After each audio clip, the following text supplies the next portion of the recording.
تاریکیاں ختم ہوئی اور نور بڑھا، تاریکیاں ختم ہوئی۔ جہاد کیا ہے؟ بدریہ قرآن۔ دعوت و تبلیغ میں کیا ہے ہتھیار؟ قرآن۔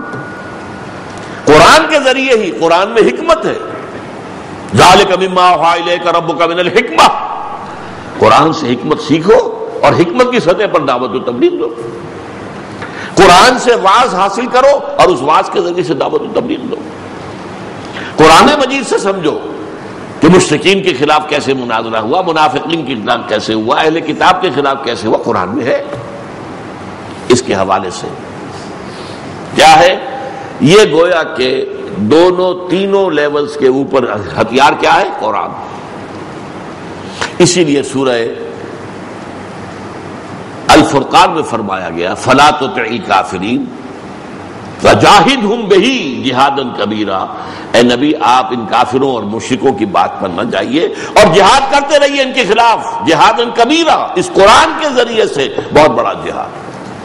مکے میں جو جہاد ہو رہا تھا، چاہے وہ نفس کے خلاف تھا، چاہے وہ باطل عقائد کے خلاف تھا، باطل نظریات کے خلاف تھا، وہ کیا تھا؟ جہاد بالقرآن، قرآن کے ذریعے سے۔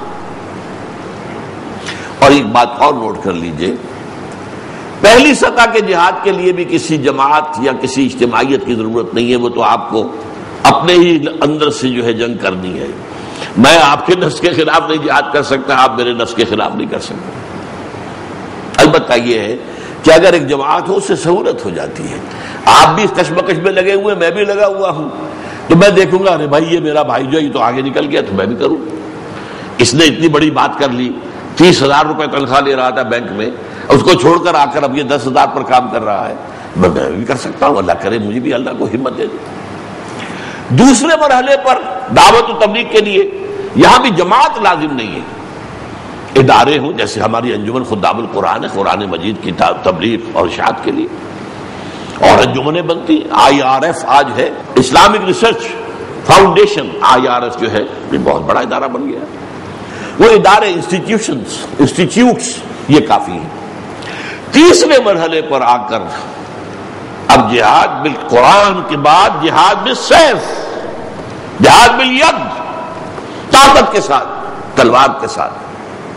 یہ جہاد جو ہے یہ ہے جس کا نام قتال ہے، اور اس کے لیے شرط لازم ہے جماعت۔ یہ انفرادی طور پر نہیں ہو سکتا، یہ اداروں کے ذریعے جماعت، سم و طاعت والی جماعت۔ علیکم بالجماعہ انی آمرکم بخمس اللہ امرنی بہن بالجماعت والسمع والطاعت والہجرت والجہاد فی سبیل اللہ۔ اے مسلمانوں، میں تمہیں 5 باتوں کا حکم دے کر جا رہا ہوں، اللہ نے مجھے ان کا حکم دیا، اپنی طرف سے نہیں کہہ رہا۔ جماعت کی شکل اختیار کرو، حکم سنو امیر کا اور اطاعت کرو، اور اس شکل، اس جماعت کے ساتھ پھر جہاد بھی کرو اور ہجرت بھی کرو۔ یہ اصل میں آخری درجے کے لیے لازم، علیکم بالجماعہ، یہ لازم ہے۔ ہاں پہلے درجے کے لیے ضروری نہیں ہے، دوسرے درجے کے لیے ادارے کافی ہیں، ادارے ہیں، انسٹیٹیوٹس ہیں، انجمنیں ہیں، فاؤنڈیشنز ہیں، وغیرہ وغیرہ، نشر و اشاعت کے ادارے ہیں، وغیرہ وغیرہ۔ لیکن تیسرے لیول کا جہاد وہ تو جماعت کی شکل میں ہوگا، اور جماعت اگر حضور کے نقش قدم پر قائم کرنی ہے تو وہ بیعت کی بنیاد پر ہوگی۔ بیعت کرو مجھ سے، میرا ہر حکم سنو گے اور مانو گے۔ بایانا رسول اللہ صلی اللہ علیہ وسلم علی السمع والطاعت فی العسر والیسر والمنشط والمکرہ وعلی عثرۃ علینا وعلی لا ننازع الامر اہلہ وعلی ان نقول بالحق اینما کنا لا نخاف فی اللہ لومۃ لائم، متفق علیہ۔ یہ متفق علیہ حدیث ہے۔ حضرت عبادہ ابن ثابت فرماتے ہیں ہم نے بیعت کی تھی اللہ کے رسول سے، آپ کا ہر حکم سنیں گے اور اطاعت کریں گے، چاہے مشکل ہو چاہے آسان ہو، چاہے ہماری طبیعتیں آبادہ ہوں چاہے ہمیں اپنی طبیعتوں پر جبر کرنا پڑے، چاہے آپ دوسروں کو ہم پر ترجیح دے دیں۔ ہم کبھی یہ نہیں کہیں گے کہ حضور آپ نے ایک نو وارد کو ہم پر امیر بنا دیا، ہم آپ کے پرانے خادم تھے، یہ کیسے ہوا؟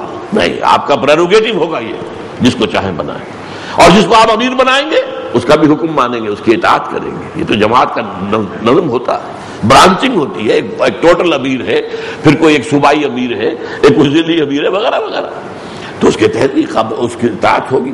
اور ہاں جو بات جو حق ہوگی ہمارے نزدیک اسے بیان ضرور کر دیں گے, ڈریں گے نہیں کہ کوئی لوگ کہیں گے لوگ دیکھو جی ان کو یہ تو پاگل دماغ خراب ہو گیا ان کا, یہ کیا بات کر, کچھ بھی کہیں, اینما کرنا جہاں بھی ہوں گے حق بات ضرور کہہ دیں گے, لیکن اس کے بعد جو بھی حکم ہوگا امیر کا اس کی اطاعت کریں.